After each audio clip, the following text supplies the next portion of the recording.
Hey everybody, I'm happy to be here with one of the greats from Erie, PA. He was a 1990 member of the 1991 Strong Vincent State title football team. He also wrestled at Strong Vincent. Went on to Edinburgh to become a two-time All-American wrestler himself, and he's now the current head wrestling coach at Virginia Tech. How you doing today, Tony? I'm great, Mo. How are you doing? Great. This is Tony Robie, everybody. So I'm doing well, man. Thanks for taking the time out of your busy schedule to do this. We appreciate you.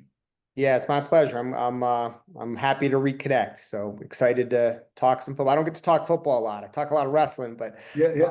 I don't get to talk football and quite honestly, football was my first love.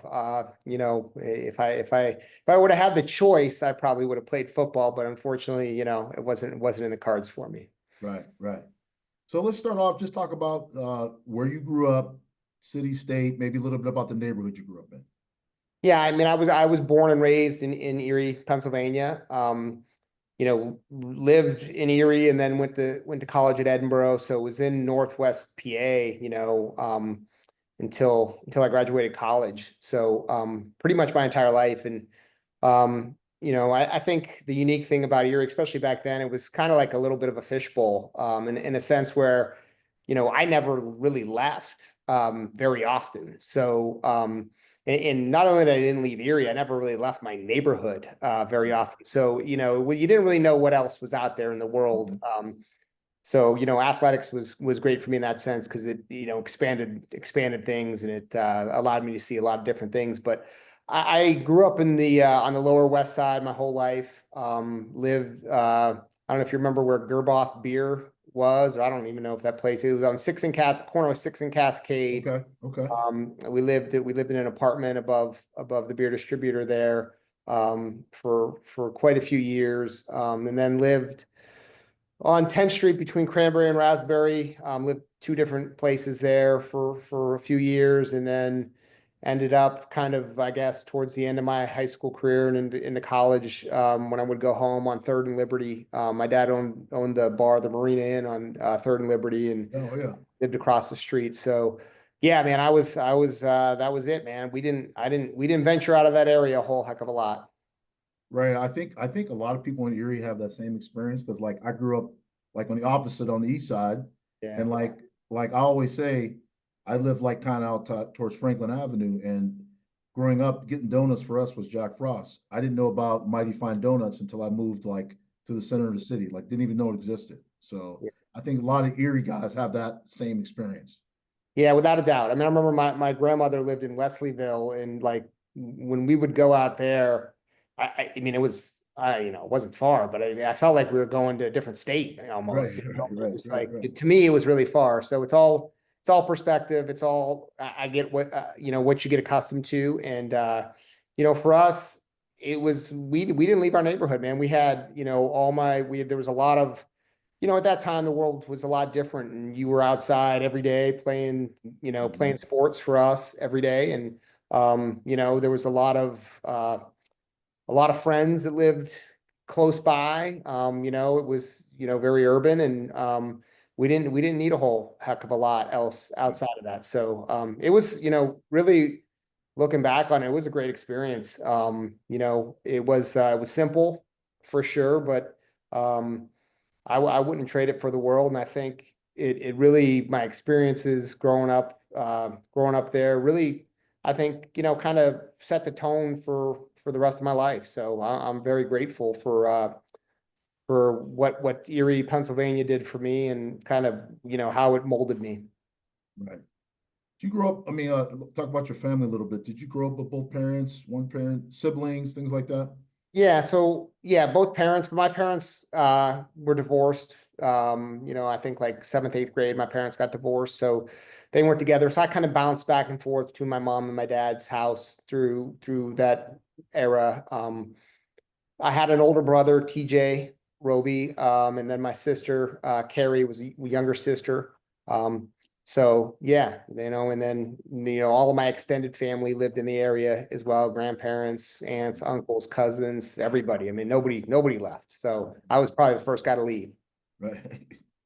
So how'd you get into sports growing up? Did you do football and wrestling, or did you do other sports too?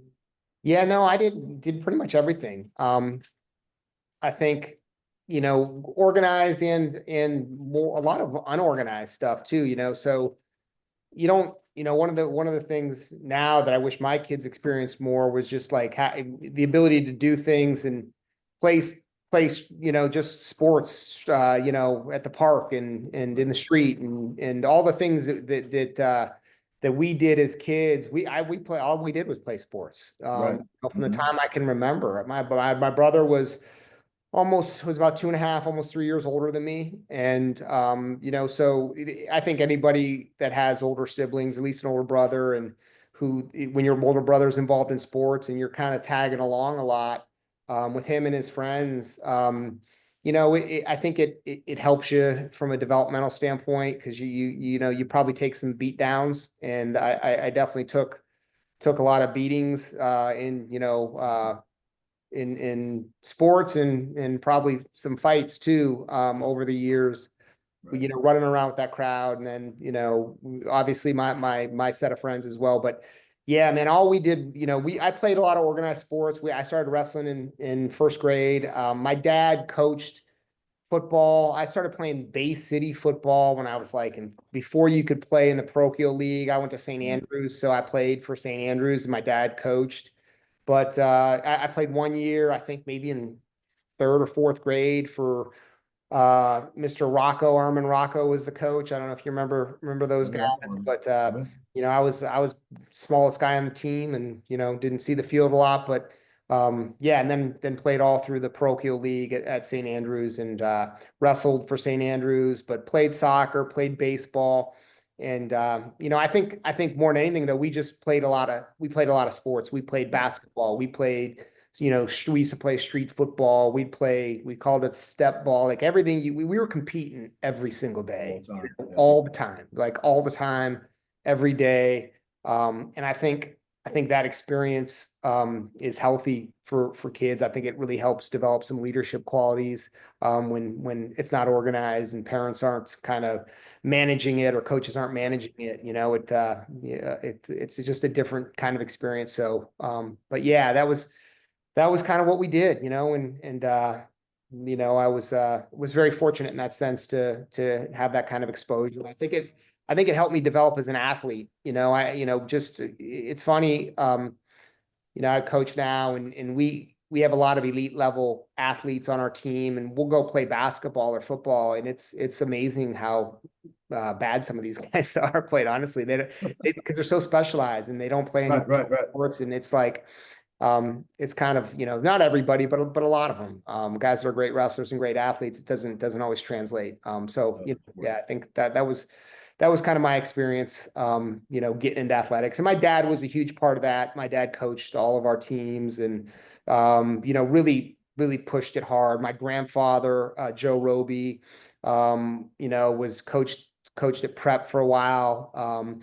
So he was a kind of driving force too, in our lives and in our sports careers. And sports was a big deal, man. Like it was probably a bigger deal than it should have been. But it was definitely something that was emphasized in my family. Right. So let's go to your high school career, and so you guys in '90, I believe you would have been a junior. Yeah. Um, Going into the '91 season, like the year you guys won a state title, did you guys know you were going to have a great team like that when you went into it, or what was like the thinking? What was the team feeling as you went into that season, if you remember? I think we knew we were going to be good. I really do. I don't know. A lot of the pieces came together for us for sure, but I remember, one thing that I do remember pretty vividly is we were at camp. Back then you'd go to camp and you'd spend the week there, and you know the deal, and you're doing 3 days and you're staying in Oh yeah. cabins with your teammates. We did a goal setting session, and I remember, me and Tim Romansky putting down that we wanted to, be state champs. That was our goal. And I don't know if we necessarily believed it. And it was, at that time, that was so, it was so outside the realm of what, anybody had really accomplished. And especially at a public high school at Strong Vincent. So, but we knew we were going to be good, and I think we had a lot of confidence going into that season, and thought we had a chance to do something. Right. So, besides the state title game, are there games that still you remember? Any of the Metro teams you played? Any of the playoff games? What games? What do you remember about this season? I think there was I mean, there's just so many moments, and I think we played 16 games, or so maybe say like it Yeah, was, yeah. it was six, maybe even 17. I can't remember, but we played in well into December. Um, so there's a lot of moments and memories and games, and we had some, I mean, if you go back and you look at some of the games, and there was just some incredibly exciting finishes and incredibly exciting games, entertaining games that we were a part of.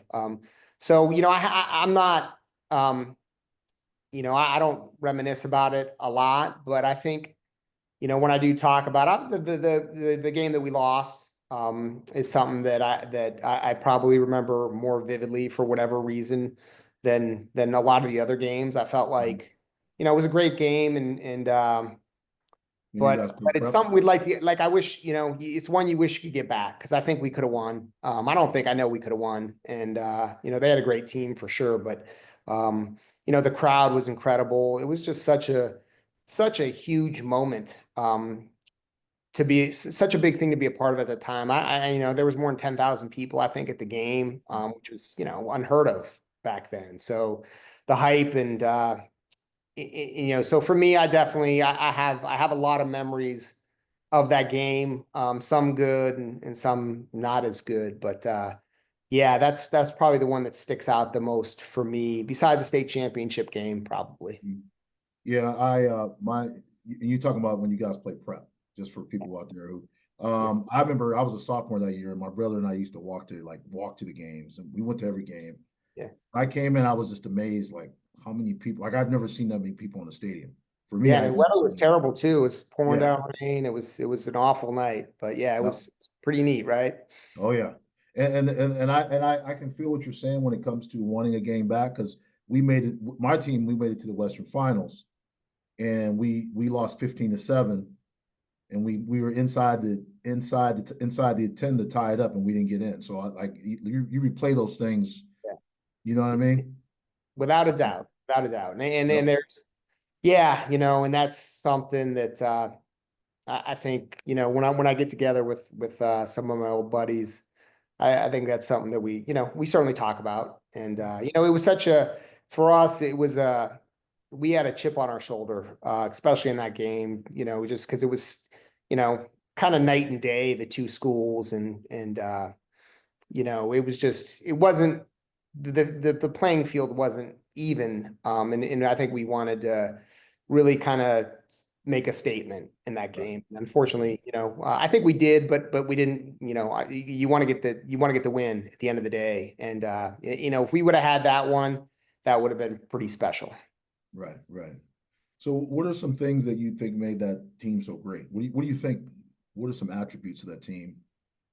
Yeah, I think I mean, so many things, and anytime, I've been fortunate to be in athletics for a long time, and have been a part of some pretty darn good teams, both wrestling and football. But I think first and foremost, we had incredible chemistry, within the coaching staff and within the team. I mean, it was truly, the stars kind of lined up. I felt like, we obviously had some guys that could play, and we were good, but like, we weren't, we had one guy go play Division I football from that team. So it wasn't like, we were putting out a bunch of 4 and 5 star guys. But we had a lot of guys that were really good players. And I also just think that the chemistry of the team, the system that we played in, was perfect for us offensively, for I think our skill sets. And we had great coaching, without a doubt. I mean, that's well documented. I think Joe Buffalino was going to go down as perhaps the best coach ever from Erie. The guy's phenomenal.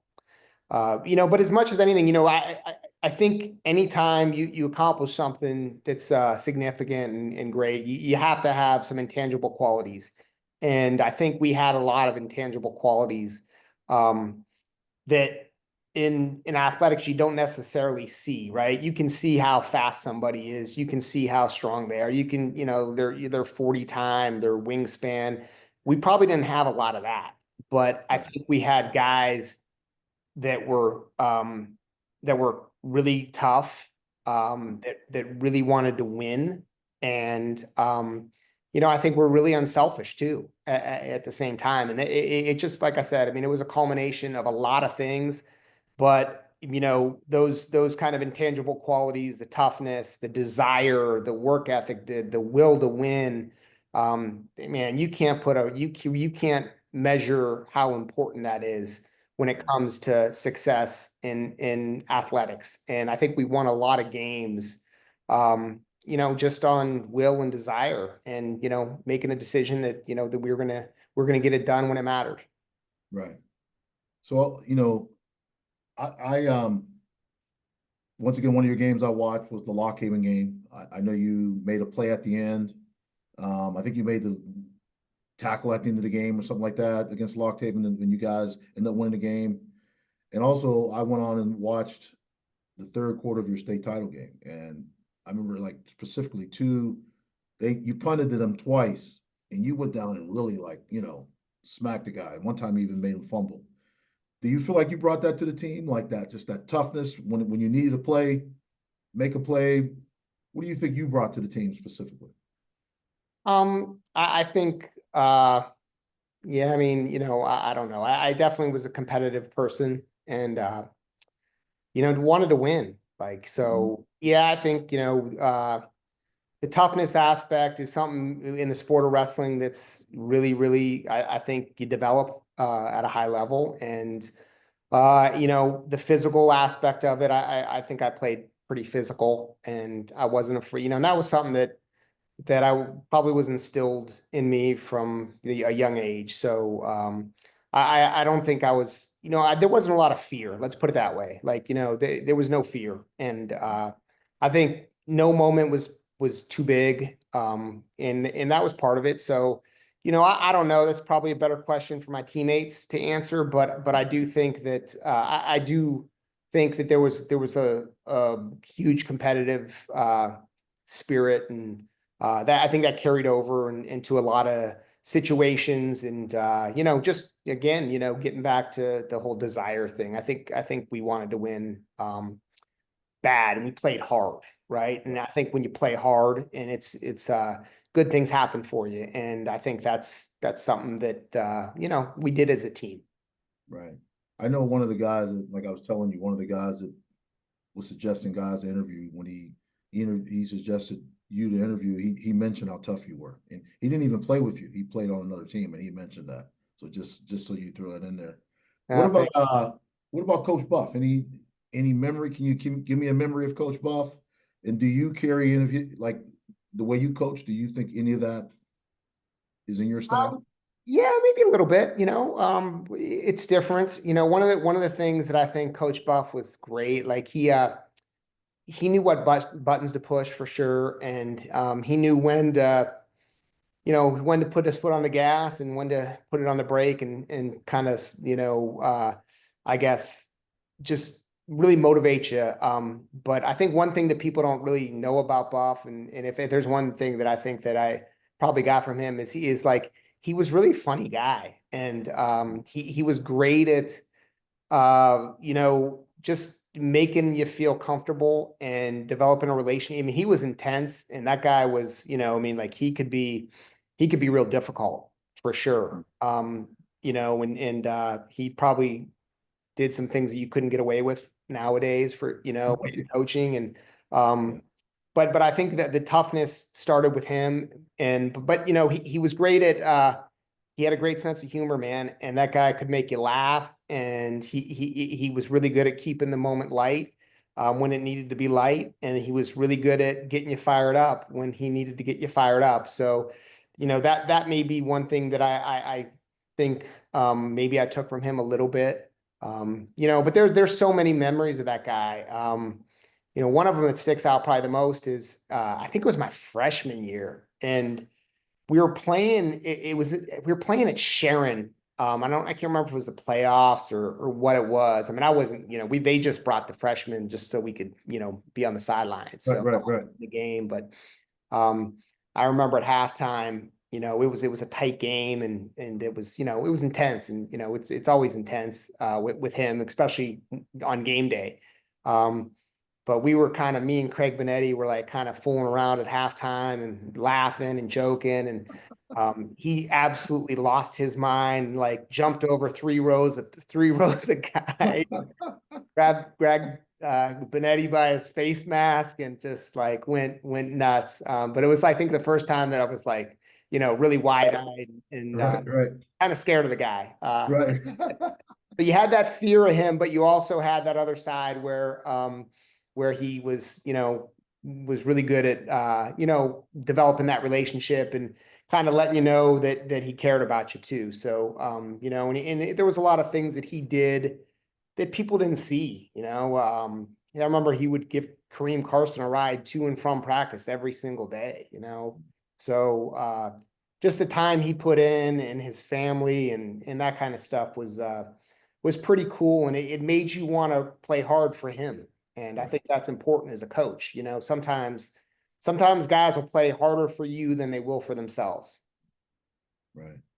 So Tony, before we talk about your coaching career specifically, I want to talk about your playing career, your wrestling career at Edinburgh. Sure. Can you just tell me, like, because you were an All-American twice, Yeah. um, what are some differences you saw being a college wrestler as opposed to the high school level? What was it? Yeah. What was, It wasn't even close, and listen, I wasn't a great high school wrestler. I was, relatively speaking, I was third in the state twice. Um, I wasn't highly recruited at all. Like, uh-huh, it wasn't look like Penn State was calling me or Big Ten schools um, so, in large part because I spent so much time playing football. And, like I said, I mean, like football was my first love. I loved it. And, so it probably hurt my wrestling in high school a little bit, just from you weren't, I wasn't putting in the time that I needed to do to be elite. Um, so when I got, and I got lucky like a little bit to that Edinburgh's in my backyard, and I ended up there, and I ended up around some really good people that helped me develop.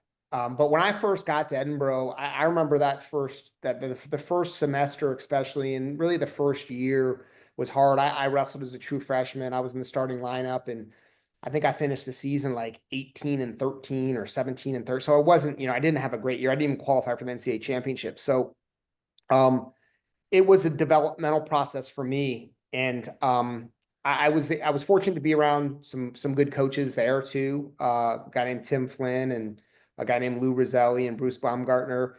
So I developed pretty quick. My second year was significantly bad. I made a huge jump in between my freshman summer or my freshman year, and then that summer leading into my sophomore season.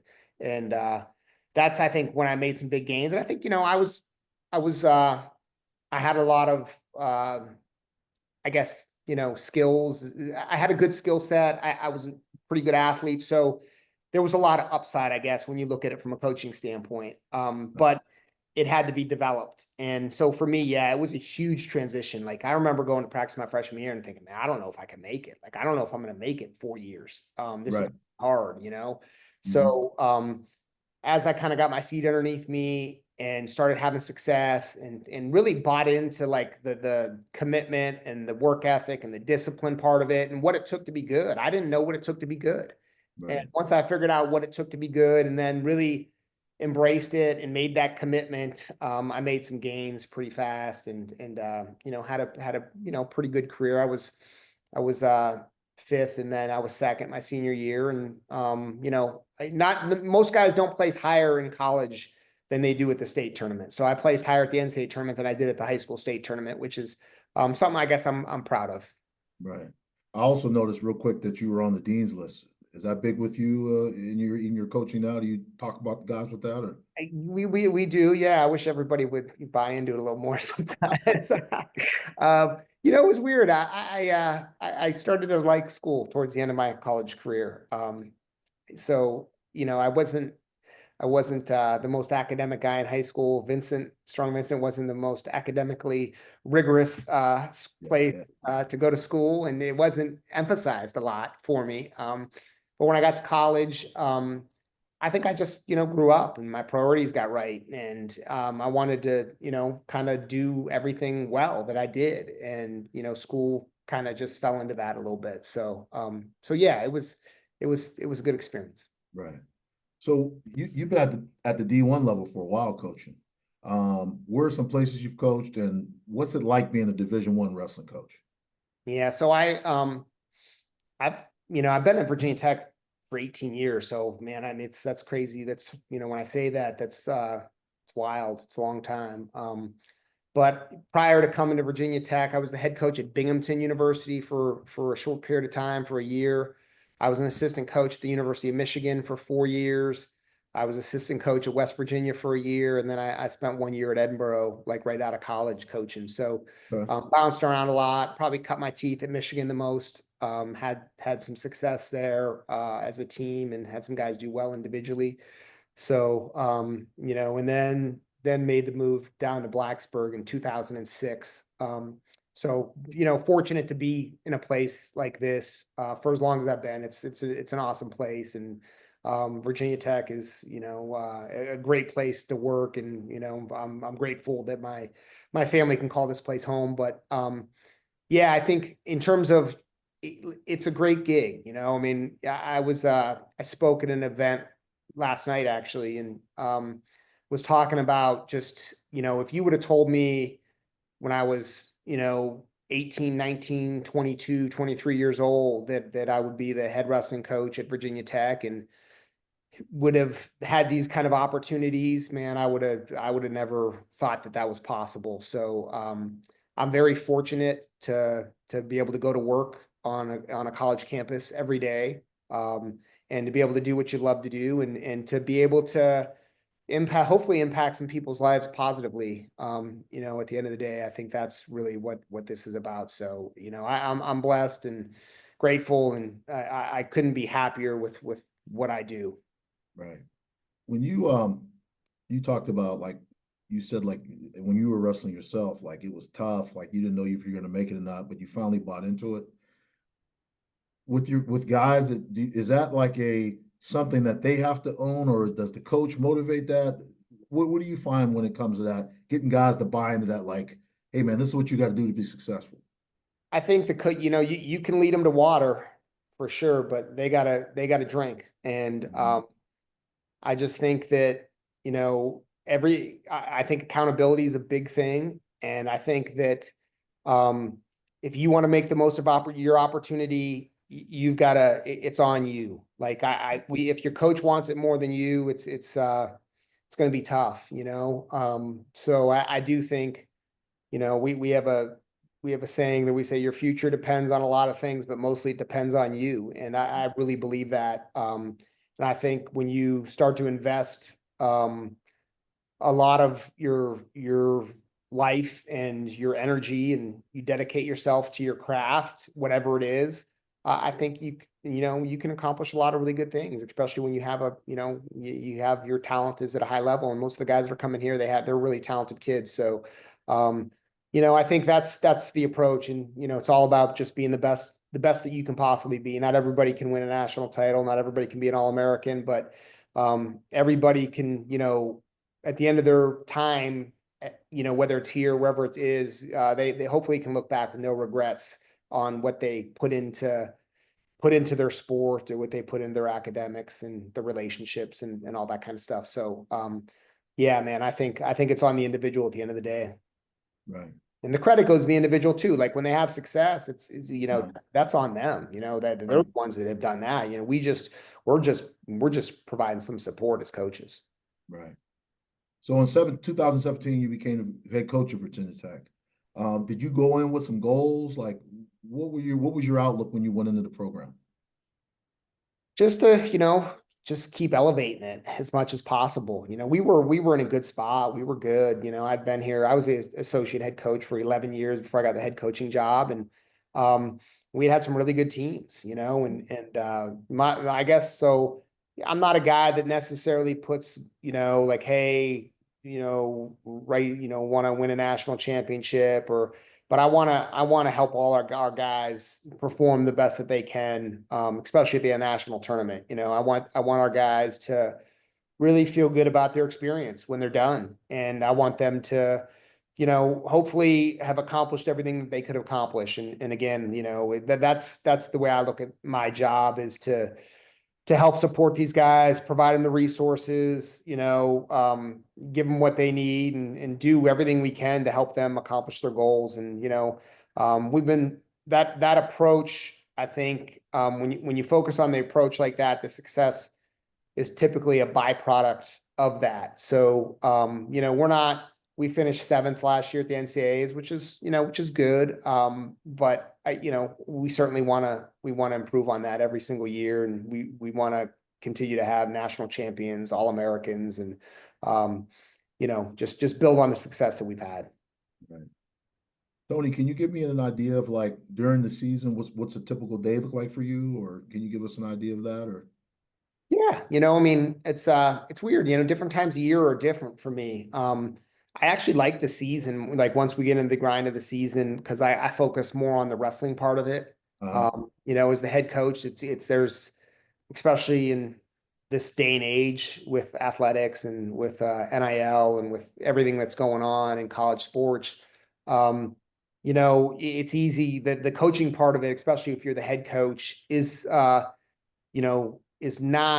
you're not doing as much of that as you did as an assistant coach. yeah, So for me, during the season, I'm certainly way more dialed into, specific wrestling and helping guys get better and working with guys individually and, providing that kind of feedback for the guys. And so different times a year, I'm doing a lot of fundraising and doing a ton of recruiting, traveling a lot. So, but our guys typically work out in the morning and then are working out twice a day, and we're in there and trying to help them, running practices, helping them get better, working with them, and then trying to do everything else that involves running a Division I program, which for me a lot of that is not wrestling related. Unfortunately, it's just that if you're running a business, and that's definitely part of the job. So, but as I've gotten older, it's probably I'm in, you can't. I'm 50 years old. I can't get on the mat and roll around with college guys anymore, man. I just get, that's not going to go well for me. So, right, right. I just want to let everybody know a couple things. I mean, that you've done since you've been there. I know you guys were 2019-20. You were ranked number 3 national coaches poll. 2021, you took them to the first undefeated season. Also, you've coached the first couple national championships there, national champions. Is it Makai Lewis yes, and then Cale Henson? yeah, Caleb Henson. Yep. Caleb Henson, excuse me. So what's it like to coach in a national championship match? What's that like? I mean, I've watched it on TV. What's that like? Yeah, that's a great question. It's probably one of the cooler experiences that you'll have coaching wrestling. Uh-huh. I think, it's for me, it's just to be a part of that and, be able to be mat side for guys when, especially when they win, right? It's heartbreaking. We've had a couple guys lose in the finals, but, when Makai won, man, it's something you're never going to forget, as a coach. And it's certainly one of the highlights of my athletics career is sitting in the corner when I've had some other guys, some other places too, but, it's the pinnacle of our sport, really. I mean, outside of winning an Olympic gold medal, and even that, it's not. At the NCAA championships, there's 20,000 people in the stands. It is an electric atmosphere, and for the finals, it's there's one mat, you're on a raised stage, so to be able to sit in the corner and be a part of that and, kind of have that experience with your athlete, to reach the pinnacle of our sport is really, it's like nothing else that you can experience coaching college wrestling, outside of maybe winning a team title. So yeah, man, that's really what it's all about, quite honestly. And then Caleb winning this year was man, it was an incredible experience because you see what these guys go through. Fans only see like they just see game day, right? And they just see what happens when guys step out there. And when you're with these guys, when you're with them from the time they're true freshmen and you know them through the recruiting process and you know them personally and you understand like some of the hard times that they've had to deal with, right? Whether it's in wrestling, out of wrestling, whatever it might be. um it's you're not just a coach, it's you almost feel like a parent to a certain degree. So it's a proud moment for me for sure. Right. Tony, here's a question for you. I know this wasn't really a part of the list, but um, when if you're recruiting a guy and he's a state title type of guy and he's coming to your program, he's obviously got like great skills already. As a coach, do you have like, hey, I have a philosophy. These are the moves I want to learn, or do you try to build on what he already knows? What's the philosophy on that? Yeah, so I think it's different for every guy. Our sport's very individualized, and that's everybody's athletically a little bit different. I think there's some core elements or some fundamental elements that every guy's got to, you have to be good at. But I Mhm. think I think what what we try to do is we try to individualize things and we try to build on guys, what their skill set is. I'm not going to work with a guy that's maybe not a quick twitch athlete on things that require you to be explosive, Right. so you have to, for people who don't know wrestling, you have to be able to identify, it's kind of like football. Like you have to coach to your players a little bit and to their skills and to like what you can do well. And then you have to be able to figure out like what areas do we need to improve in that could cost us, right? Like where do we need to firm things up here, maybe defensively, or where we have some gaps that we could get exposed. And I think throughout the course of the season, being able to make adjustments as a coach and get in there and fix things, as the season goes along to, in areas that you might need to fix things, um, is critically important in our sport. So yeah, we philosophically we definitely don't try to pigeonhole everybody into one style of wrestling. Right. We really try to identify. I mean, we try to recruit guys who are good athletes and can do certain things, but at the end of the day, you really have to build on the areas where they're good. Okay. Any advice for young athletes coming up right now? What would Coach Robie say to athletes coming up right now? Yeah, good question. I've got a son that's a junior in high school, so I think I think you have to have you got to understand it's a marathon, right? And that like success isn't going to happen overnight. You got to be willing to stay the course. Um, and I think you can't be results oriented. I think that's the biggest mistake that Mhm. that kids make, that a lot of parents make too. And in our sports, a little bit different, so since it's an individual sport. Um, but I think constant improvement has got to be what you're trying to accomplish. And you need to understand what constant improvement is going to require, and like the resources that you have to provide your kids, or that you have to go seek out as an athlete, to be great if that's what your goal is. um and then you gotta make it happen. At the end of the day, it's up to you, right? There can't be, you can't fall back on excuses. You can't, there's always a reason not to do something. And you have to look past that, and you have to really, just be willing to pay the price of what it takes to be successful, right? And then at the same time, you also have to understand that the process doesn't always happen the same for everybody. Some guys physically mature a lot earlier. Some guys are better younger. Some guys develop late. I developed late. I see it happen all the time. So, everybody's journey is a little bit different. So you can't compare yourself to your teammate, your neighbor, your friend. It's all about you. Right. Coach, anything else you want to share before we wrap up today? I Anything don't think else? so, man. Like, I guess, the one thing for me that's pretty cool is I don't get back to Erie a lot, but I certainly have fond memories of growing up there and participating in sports there. And it's funny when I do run into people, oftentimes, that they want to talk about, high school football and our team. And Right. that's pretty cool, man. I think the it's kind of stood the test of time, and the fact that we're still talking about it, what is it, 33 years later, Oh, yeah. man? Oh, yeah. Oh, yeah. Pretty cool. So appreciate what you're doing, buddy. I appreciate you having me on. And yeah, man, that's it. Thanks, Coach. Once again, this is Tony Robie. He was